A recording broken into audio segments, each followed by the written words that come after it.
এই 11টা বিষয় খেয়াল রাখলে হুজুরের জন্য সহজ।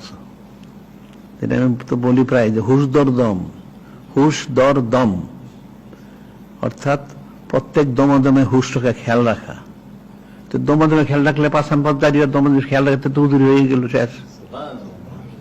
প্রত্যেক দমদমে যদি খেয়াল রাখে যে আমার খেয়ালটা ঠিক আছে কিনা, আল্লাহ পাক ওনার হাবিব নূরে মুজাসসাম হাবিবুল্লাহ হুজুর পাক সাল্লাল্লাহু আলাইহি রুজু আমি আছে কিনা, তো শেষ হয়ে গেল। নজর বর কদম, কদমে যে নজর, কদমে নজর রাখবে কেমনে? অর্থাৎ হ্যাঁ সুন্নত ওনার ইত্তেবা করতে হবে। নূরে মুজাসসাম হাবিবুল্লাহ হুজুর পাক সাল্লাল্লাহু আলাইহি ওনার ইত্তেবা সে করতেছে কিনা দেখতে হবে। প্রত্যেক নজর বর কদম, প্রত্যেক পদে পদে কদমে কদমে খেয়াল রাখতে হবে। চাল চলন, উঠা বসা, খাওয়া দাওয়া সবসময় খেয়াল রাখতে হবে সে সুন্নত করে ইত্তেবা করে কিনা। নজর বর কদম।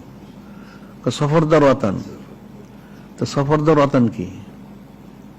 একটা হচ্ছে বদ খাসলত থেকে নেক খাসলতের দিকে দাবিত হওয়া, সেই বদ খাসলতগুলি ছেড়ে নেক খাসলতগুলি আমল করতেছে কিনা।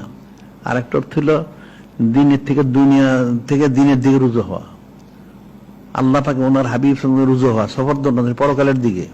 আর হলো বদ খাসলতগুলি ত্যাগ করে নেক খাসলতগুলি অর্জন করা, সে কি অর্জন করছে কিনা, বদ খাসলত সে ত্যাগ করছে কিনা, এটা তাকে খেয়াল রাখতে হবে। তাহলে তো তার হয়েই যায়।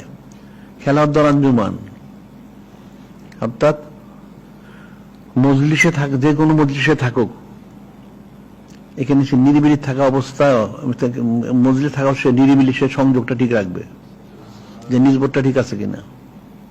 অনেক মানুষ, অনেক মজলিস, এটা মাহফিল হোক, যেখানে হোক বা জনসমাবেশ হোক, বাজারে বন্দরে হাটে মাঠে যেখানে সে ঘোরাঘুরি করুক, তার নিজবোধটা ঠিক আছে কিনা।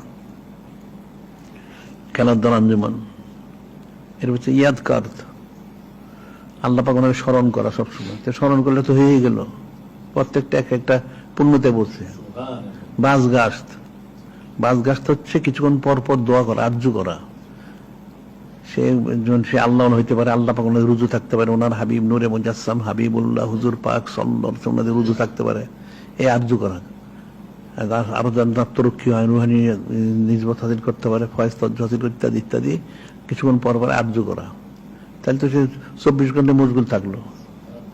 নেগা দাস্ত আর ইয়াদ দাস্ত, নেগা মানে দৃষ্টি রাখা, সে দৃষ্টি রাখবে তার অবস্থাটা কিরকম হচ্ছে, সে কি হক মতে পথে আছে নাকি সরে গেছে, এইটা দৃষ্টি রাখতে হবে। আবার ইয়াদ দাস্ত মানে আল্লাহ পাকে স্মরণ করতে হবে, এটা স্মরণ রাখা। ইয়াদ কর স্মরণ করা, ইয়াদ দাস্ত স্মরণ রাখা।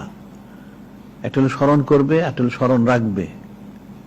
করা এবং রাখা দুইটা দুই রকম, একটা করলো একটা রাখা, মানে খেয়ালের মধ্যে থাকবে যে ঠিক আছে আল্লাহ পাক ওনার স্মরণটা ঠিক আছে।